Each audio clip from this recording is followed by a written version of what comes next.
Hello friends, எல்லோரும் எப்படி இருக்கீங்க? Welcome to Suyamari channel. இப்போ வந்து நம்ம இட்லிக்கு அரிசி ஊற வைக்க போகிறோங்க. நான் வந்து ரேஷன் அரிசியில் தான் இட்லி ஊற போகிறேன். பாருங்கள், ரேஷன் அரிசியில் தான் இட்லிக்கு ஊற போட போகிறேன். ரேஷன் அரிசியில் அவ்வளோ நல்லா சூப்பராக பஞ்சு போல் இட்லி வருங்க. இப்போது இந்த அரிசி எவ்வளோ அளந்து எவ்வளோ போடணும்னு சொல்ல போகிறாங்க.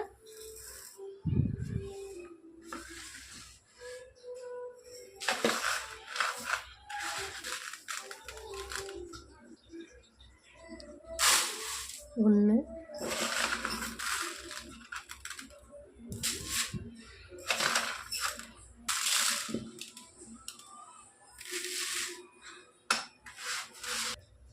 நாலு டம்ளர் அரிசி எடுத்துருக்குறோங்க. இது ரேஷன் அரிசி 4 டம்ளர் எடுத்துருக்கோம். பச்சரிசி 1 டம்ளர் போட்டால் போதும்.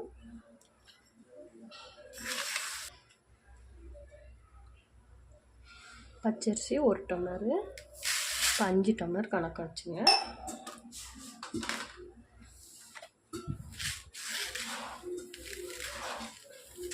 இது நல்லா சுத்தமாக கொஞ்சம் கல்லுப்பு போட்டு நல்லா கழுவி எடுத்துட்டு இது நல்லா 8 மணி நேரம் 9 மணி நேரம் நல்லா ஊறட்டும்.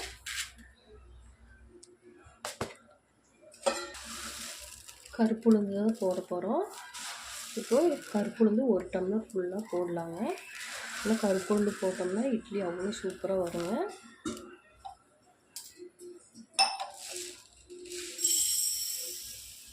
பாருங்கள், 5 டம்ளருக்கு 1 டம்ளரு உளுந்து போட்டுக்கலாம். இதையும் நல்லா தண்ணி ஊற்றி நல்லா ஊற வைக்கலாம். வெந்தயம் 1 டீஸ்பூன் மாத்திரம் போட்டால் போதும்.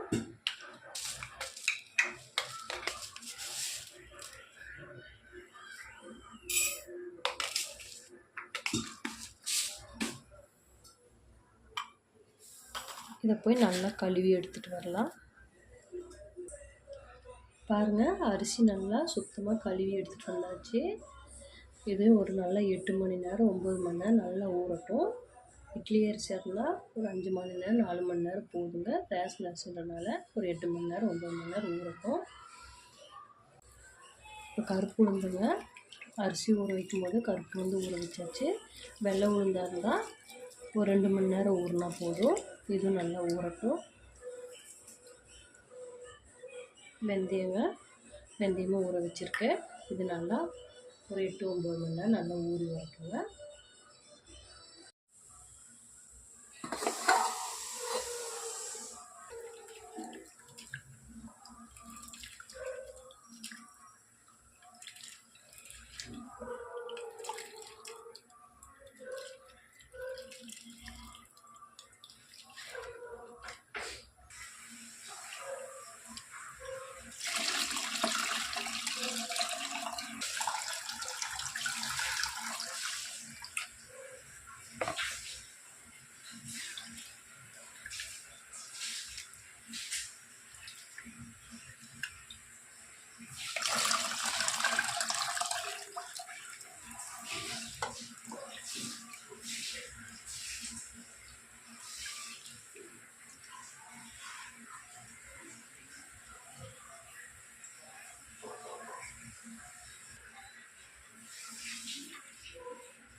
பாருங்கள், உளுந்து நல்லா கழுவி எடுத்தாச்சு.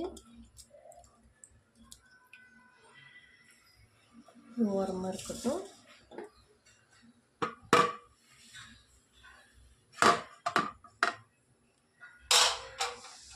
அரிசி ஊற வைக்கிறதுக்கு முன்னாடி நல்லா சுத்தமாக கழுவி எடுத்தாச்சுங்க. நல்லா அரிசி ஊறி இருக்குது.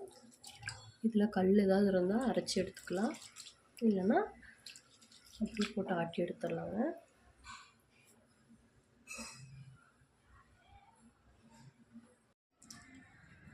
பாருங்கள், உளுந்து நல்லா கழுவி எடுத்து வச்சுருக்குறோம்.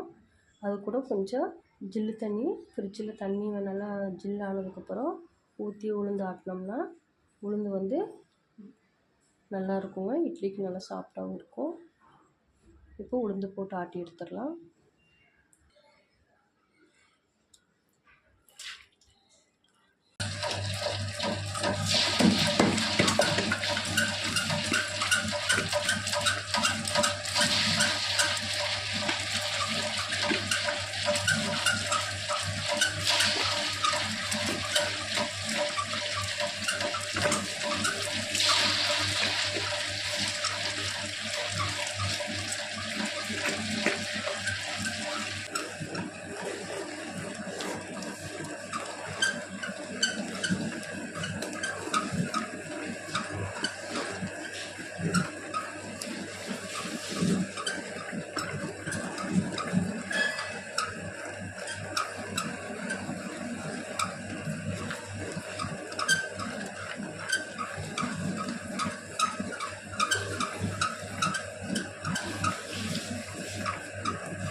ஆட்டும் போதுங்க நம்ம தண்ணி நிறைய ஊற்றக்கூடாது. கொஞ்சம் கொஞ்சமாக தெளிச்சுட்டு ஆட்டணுங்க.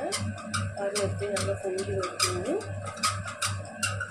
இது ஒரு 5 நிமிஷம் ஆகட்டும்.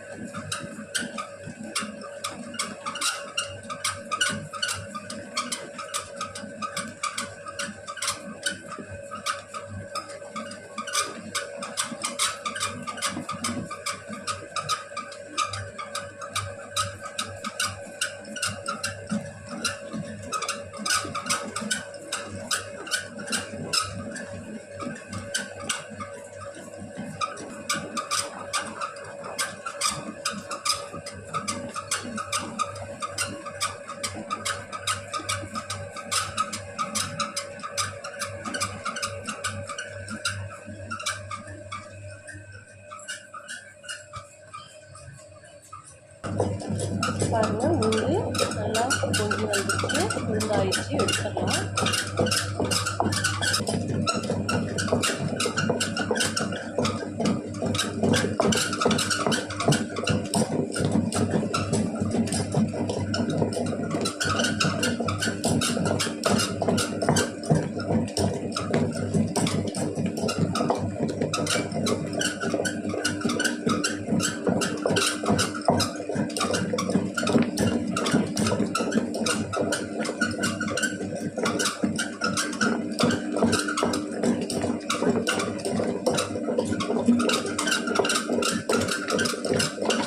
உளுந்து ஆட்டி எடுத்தாச்சு. இந்த அளவு பொங்கி வந்திருக்கு பாருங்கள். அரிசி போட்டுடலாம்.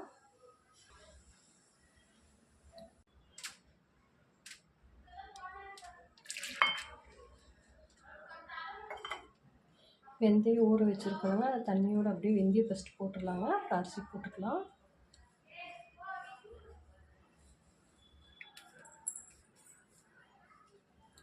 நம்ம வந்து கருப்பு உளுந்து ஊற வச்சனால வெந்தயம் அது கூட ஊற வைக்கல, தனியாக தான் ஊற வச்சுருக்கோம். அதனால் வெந்தயம் வந்து அரிசி கூட போட்டாட்டிக்கலாம். இப்போ அரிசி போட்டுடலாங்க.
நல்லா ஒரு 5 மணி நேரம் பொங்கி வரட்டுங்க. ஒரு மூடி போட்டு மூடி வச்சிடலாம்.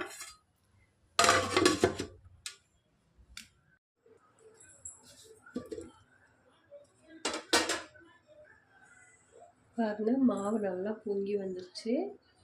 நல்லா ஒரு 5-6 மணி நேரம் நல்லா புளிச்சு வந்துருச்சுங்க.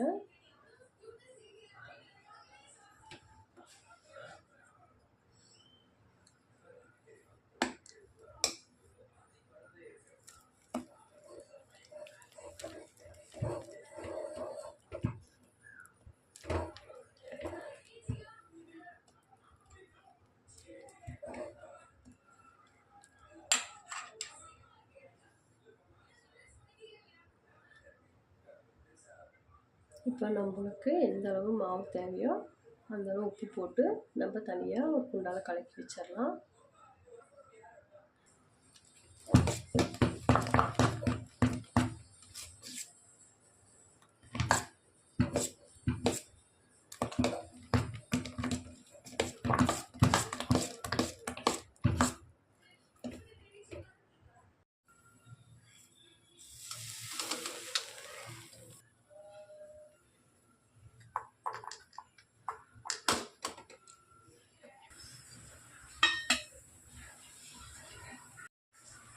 இட்லி ஊற்றி வச்சுருக்குறாங்க, வேகட்டும். அதுக்குள்ளே இதுக்கு ஒரு சட்னி அரைச்சிடலாம்.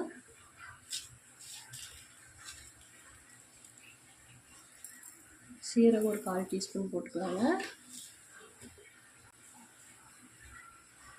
பூண்டு ஒரு 4 பூண்டு போட்டுக்கலாம். காய்ந்த மிளகாய் காரத்தை அந்த மாதிரி போட்டுக்கலாங்க. பெரிய வெங்காயம் ஒரு 2 பெரிய வெங்காயம் கட் பண்ணி வச்சுருக்கேன், அப்படி போட்டுக்கலாம். இதை ஃபஸ்ட்டு நல்லா மிக்சியில் அரைச்சிட்டு வந்துடலாம். பாருங்கள், வெங்காயமெல்லாம் நல்லா ஃபைன் பேஸ்ட்டாக அரைச்சிட்டு வந்திருக்கோம். இது ஒரு பாத்திரத்தில் மாற்றிட்டு தக்காளி அரைச்சிட்டு வந்துடலாம். நான் 2 தக்காளி எடுத்துருக்குறேங்க.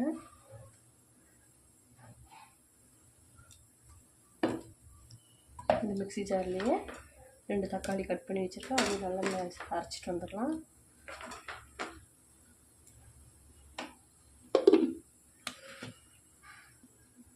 பாருங்கள், தக்காளியும் நல்லா அரைச்சிட்டு வந்தாச்சு. இதுக்கு ஒரு தாளிப்பு கொடுத்துடலாம். எண்ணெய் காஞ்சி வச்சு கடுகு போட்டுக்கலாம்.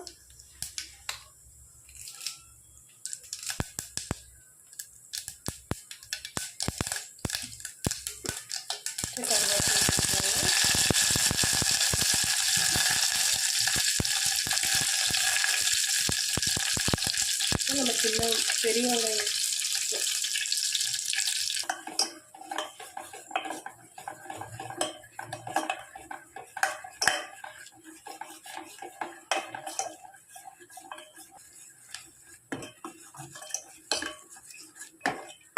பாருங்கள், வெங்காயம் நம்ம அரைச்ச வெங்காயம் நல்லா வதங்கிருச்சு. அதுக்கப்புறம் தக்காளி போடலாம். இந்த மாதிரி செஞ்சு பாருங்கள், சட்னியே நம்மளுக்கு பத்தாது, அவ்வளோ காலி ஆயிடும். இதை நல்லா வதக்கி விட்டு ஒரு 1/4 டீஸ்பூன் மஞ்சள்தூள், கல்லுப்பு போட்டுக்கலாம்.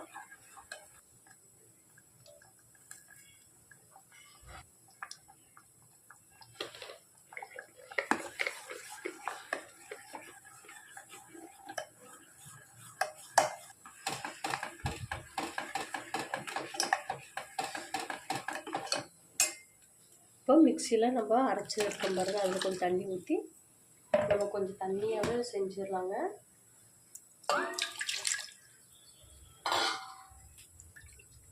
இப்போ மிக்சியில் அரைச்சி இருக்கும் பாருங்க, அந்த தண்ணியெல்லாம் கொஞ்சம் நம்மளுக்கு எந்த அளவு வேணுமோ அந்த அளவு தண்ணி ஊற்றிக்கலாம்.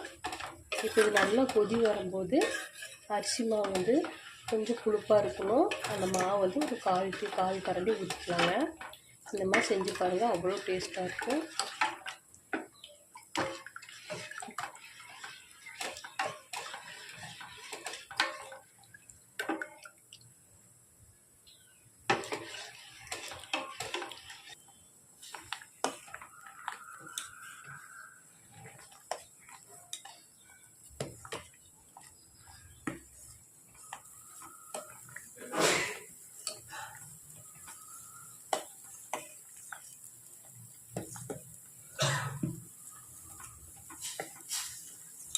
பாருங்கள், நல்லா சட்னி நல்லா கொதித்து வந்துட்டுருக்குது. இப்போ ஒரு 1/4 டீஸ்பூனு நம்ம புளிச்ச மாவு கொஞ்சம் போட்டுக்கலாம்.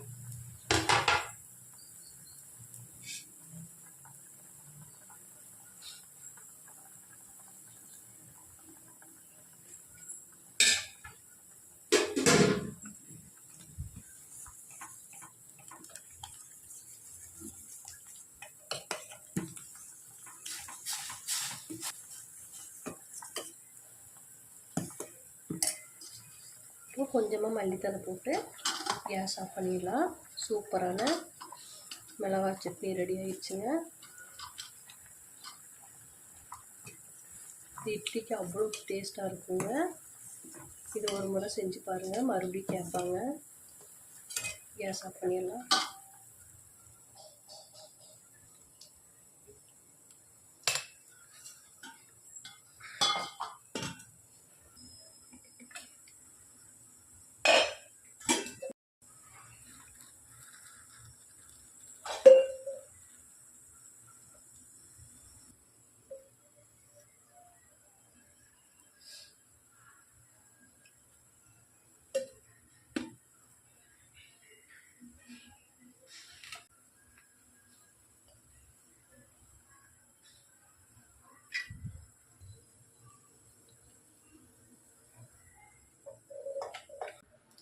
பாருங்கள், சூப்பரான பஞ்சு போல் இட்லி ரெடி ஆயிடுச்சு.